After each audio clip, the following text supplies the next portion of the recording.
Assalamualaikum warahmatullahi wabarakatuh. Jadi kali ini penulis ingin bahas alternatifnya orang-orang yang ingin lepas motor rangka ESAP.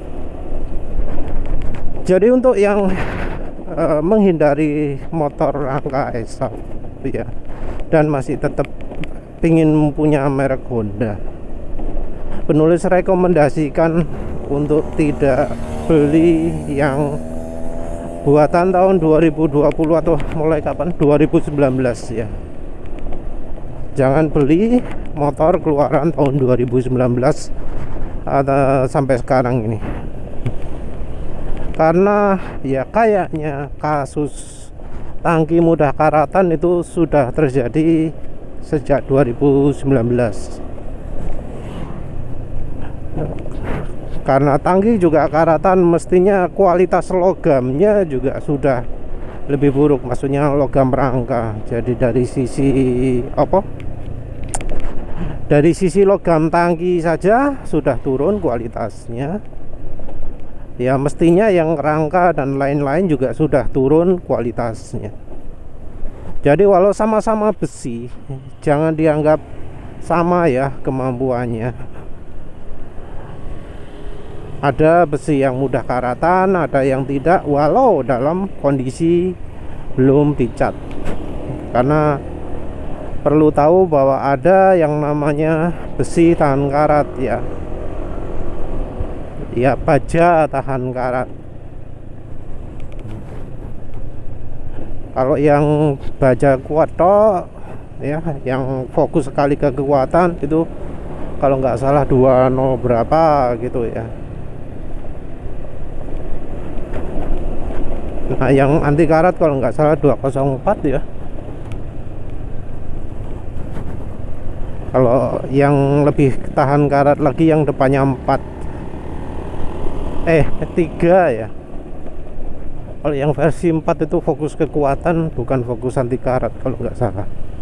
Bolah wis lalilah kode-kode logam. Yang jelas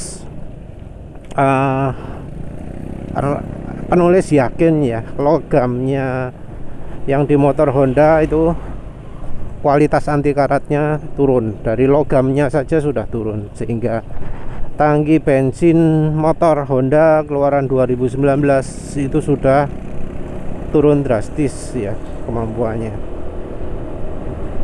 Jadi yang mau motor Honda manapun jangan yang keluaran 2019 atau lebih baru. Meskipun itu Honda DV, meskipun itu PCX ya, jangan pakai yang versi 2019 atau lebih baru.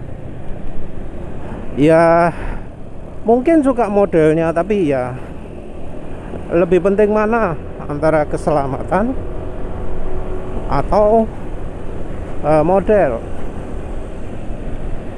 Karena sekarang ini kan banyak ya yang karatan parah, bahkan sampai ada yang pijakan kaki, sandaran kaki karatan parah sampai putus, sampai patah. Sebegitu parah kualitas logam motor Honda sekarang ya. Jadi walaupun yang non ESAP tetap hati-hati. Dan ya sebenarnya beberapa kasus rangka patah itu ditunjukkan juga motor yang non ESAP. Memang nggak semuanya Honda, ada juga Yamaha, ada juga Suzuki ya. Tapi kalau lihat dari beritanya kok ya lebih banyak yang Honda ya. Tapi kalau mau lebih aman ya hindari lah ya yang produksi tahun 2019. Tapi tentu beli yang versi lebih lama lagi juga harus tetap hati-hati, karena Honda sudah mulai sejak lama pasang jebakan motor mudah berkarat itu. Jadi penulis temukan juga di motor Honda Beat penulis ya, itu ternyata bagian rangkanya sudah ada karatnya juga. Karat yang terjadi karena bagian tersebut sering kecipratan air ya. Walau musim kemarau pun kena air. Kenapa? Karena kalau lewat genangan air itu bagian rangka pasti kena cipratan air. Nah itu salah satu bagian dari kejahatannya Honda ya. Jadi ya walau model lama pun harus tetap waspada terhadap trik jahatnya Honda. Dari motor-motor Honda sendiri ya, kita ngomong yang model cc kecil-kecil, itu ada yang buatan lokal, ada yang buatan impor dari Thailand. Kita ngomong yang harga-harga normal lah ya. Kalau beli yang harga nggak normal seperti Honda Super Cup 125 ataupun C110 model trail atau model aneh-aneh lah ya, yang harganya 80 juta ya, itu kualitasnya beda ya, buatan Thailand atau mungkin Jepang bahkan ya, jangan disamakan lah dengan buatan Indonesia.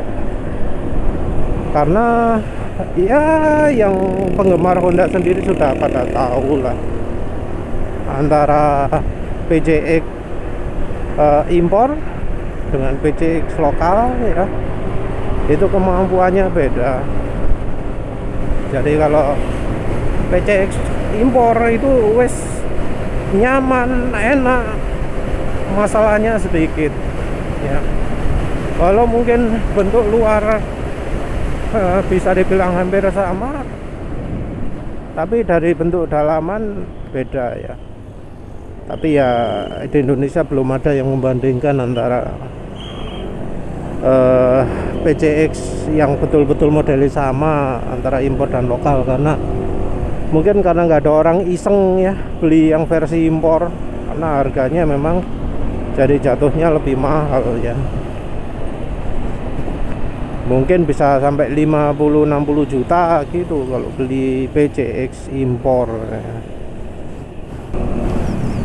Tapi yang penulis maksud yang PCX impor yang versi sebelumnya ya, yang dulu di Indonesia kalau nggak salah dijual 45 juta, terus mendekati PCX lokal keluar di diskon 10 juta barangkali jadi 35 juta.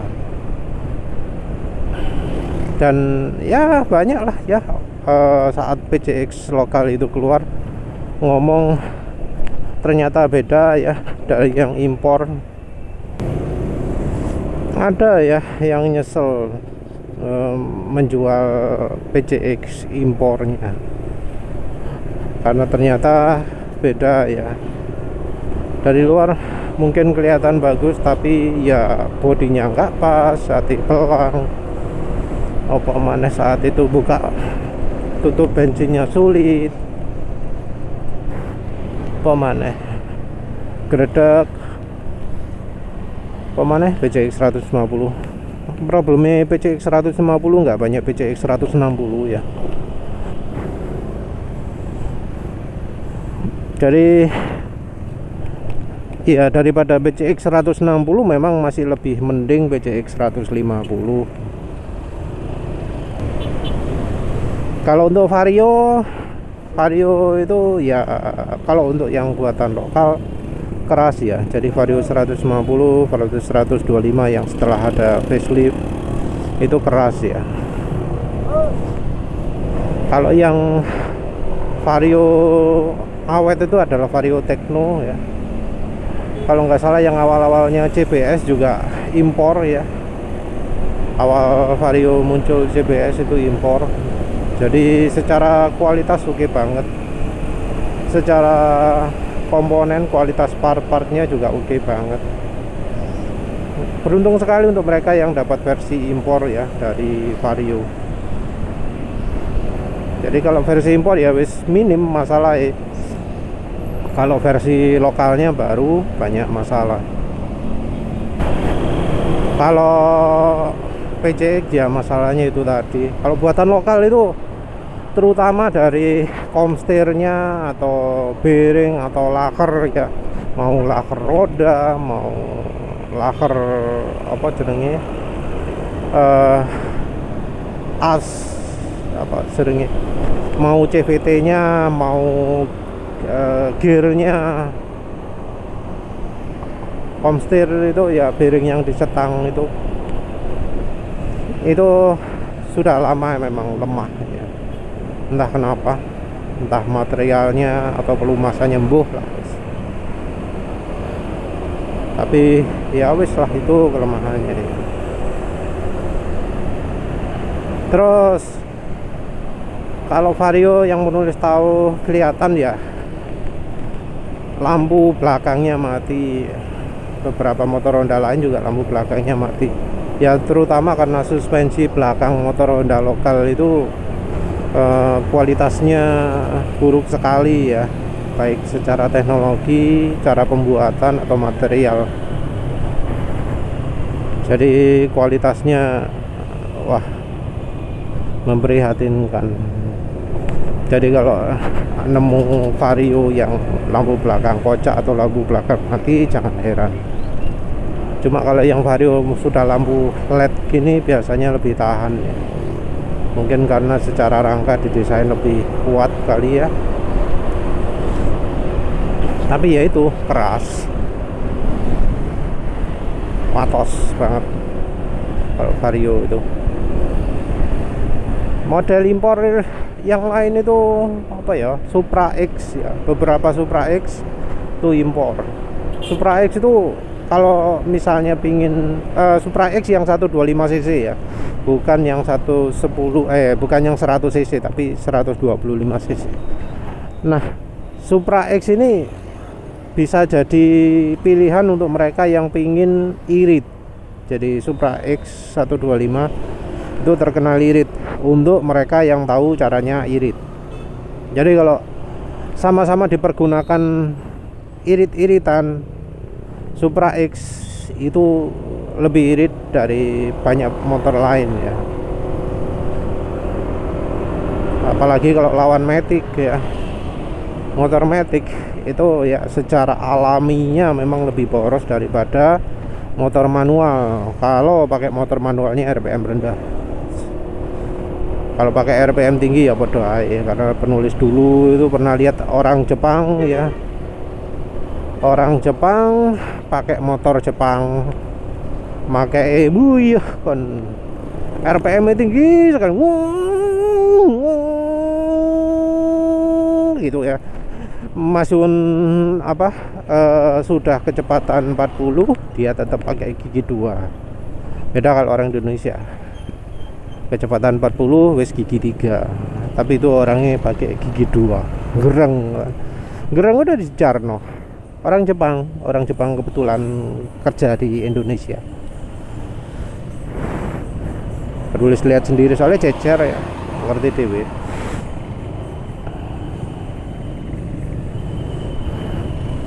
Jadi kalau untuk mereka-mereka yang tidak terjebak kemacetan, yang bisa ngirit-ngirit, Supra X 125 itu motor yang irit ya.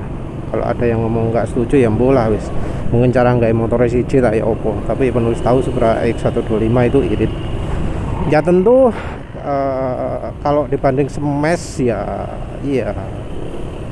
Ya Smash itu irit. Smash 110 ya. Suzuki Smash itu irit. Cuma ya langka ya kalau bisa dapat Suzuki Smash SP yang suspensi belakangnya kuning, gua bejo itu ya. Kalau Shogun bukan motor irit, tapi disetel motor rotok banter ya. Ya terus balik lagi, selain Supra X 125 juga ada Kirana atau Harisma. Dan Harisma.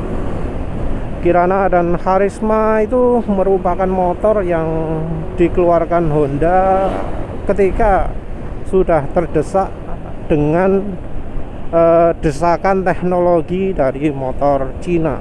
Jadi saat motor Cina rame, orang-orang jadi pada tahu bahwa karburator Honda itu selama lebih dari 30 tahun gak pernah ganti-ganti ya.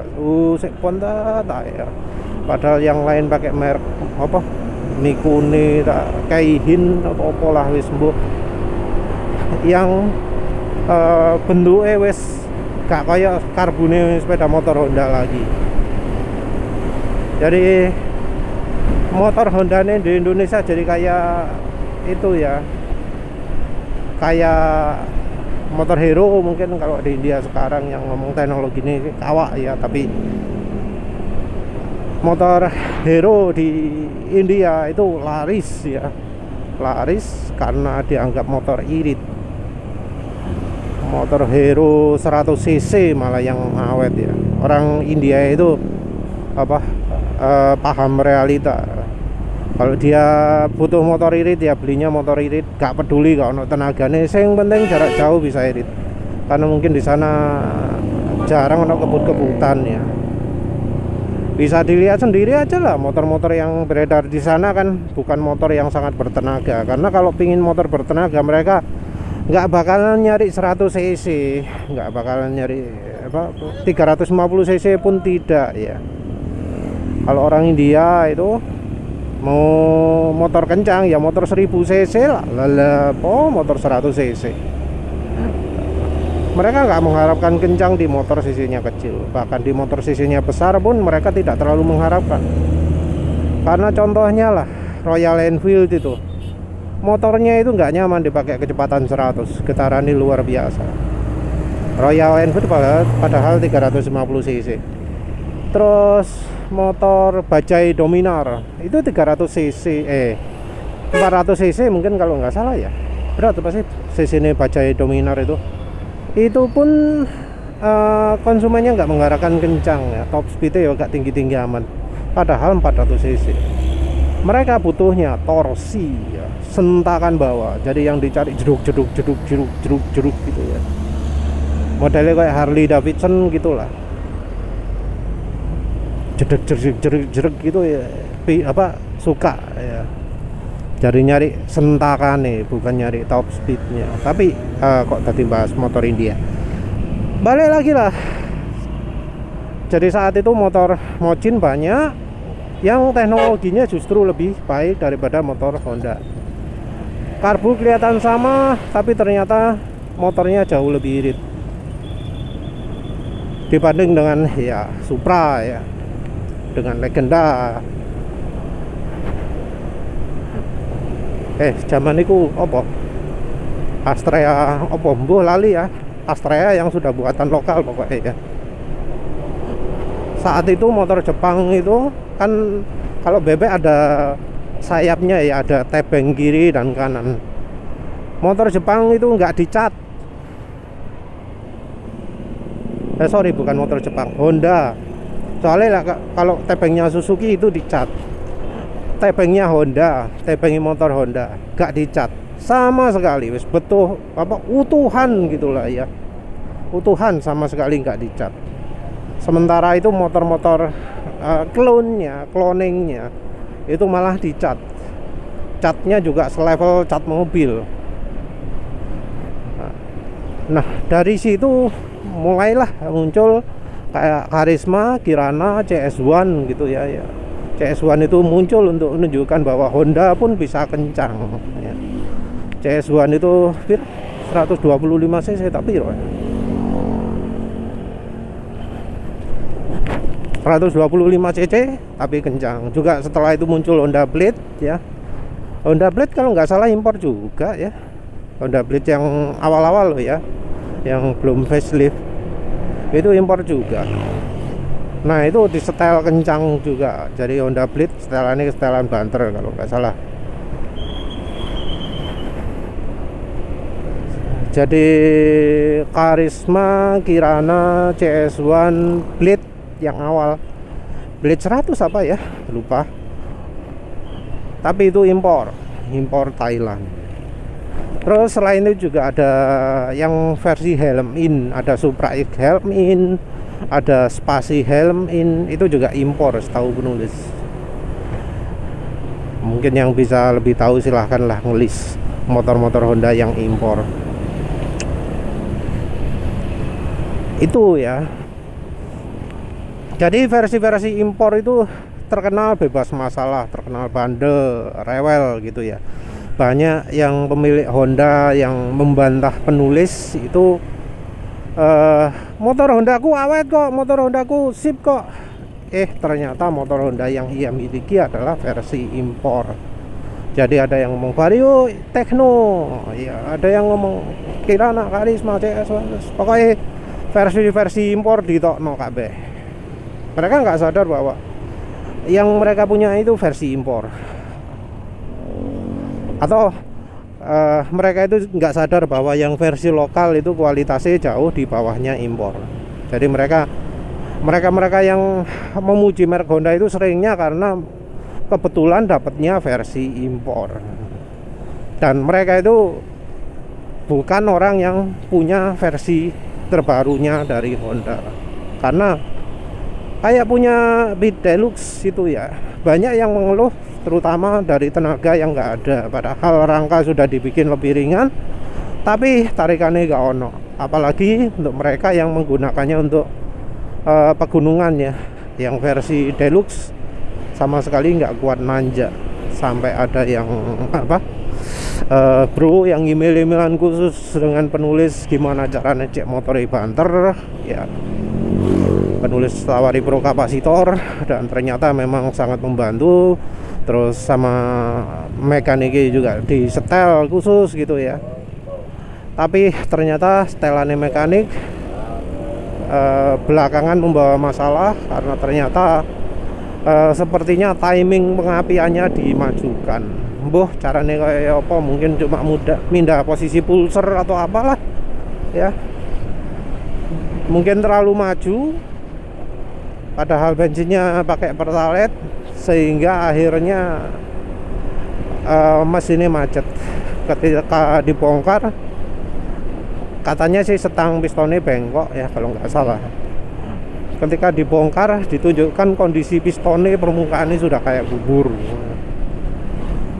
Jadi walau itu motor Honda Beat Deluxe ya, 100 cc ya, cuma 100 cc, piston itu bisa lumer, bisa hancur permukaannya karena panas yang luar biasa akibat pre-ignition, akibat timing pengapian yang terlalu dimajukan.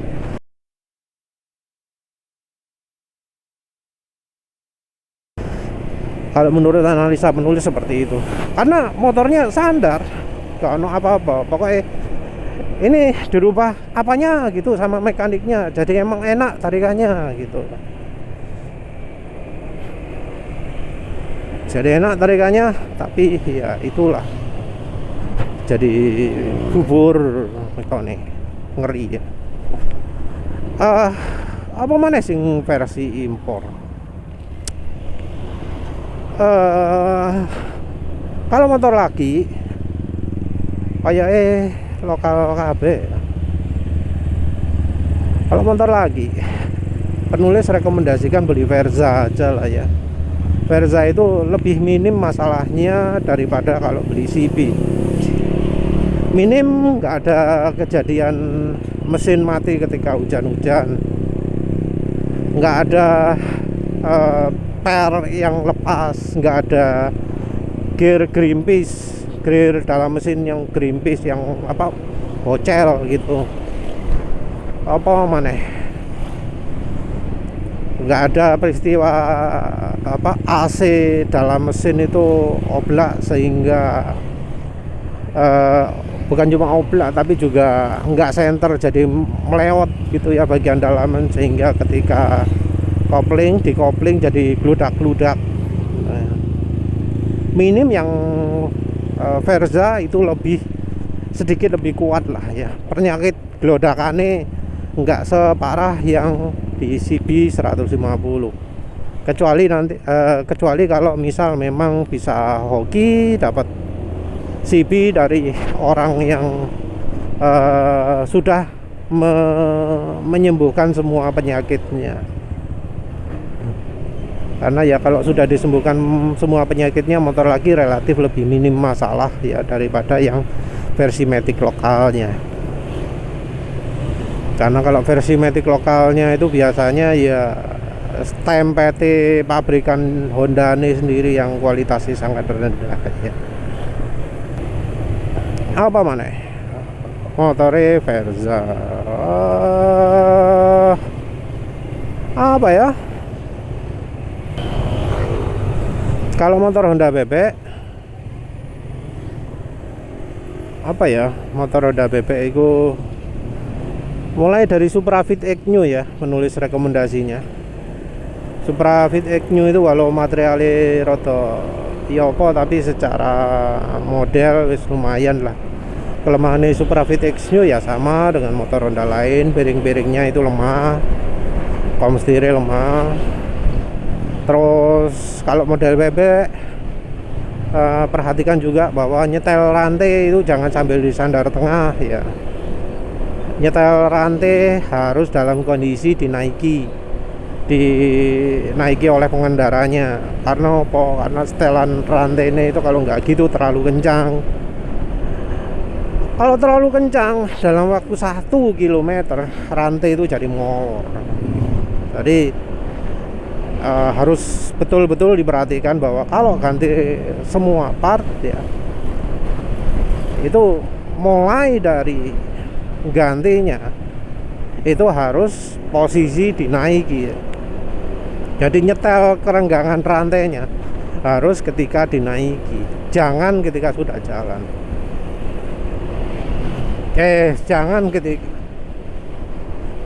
Jangan dalam posisi sandar tengah. Wes itu ya terutama. Kalau bisa sih cari rantai yang ada sealnya biar nggak perlu merawat ya. Karena kalau nggak gitu ya jangan lari 100 wes. Paling ya lari 60 sampai Karaten. Kalau jalan 60 saya nggak apa-apa lah. Tapi kalau jalan 100 pakai rantai yang nggak pernah dilumasi ya wis nggak umur rantai itu, paling 6 bulan sudah punah. Kalau ganti rantai kalau bisa punya Indomobil ya, sepaket dengan gear depan atau belakang. Karena kalau yang KW gear itu gak center kadang ya posisi ini, jadi rantai bisa renggang, bisa kerut sendiri gitu ya. Yang terutama ngerusak rantai, umur rantai ya dari gearnya terutama. Ini irit gigi depan ganti 16 irit itu. Wes apa mana? Wis lah itu aja wis. Lain kali teruskan. Terima kasih udah menonton. Assalamualaikum warahmatullahi wabarakatuh.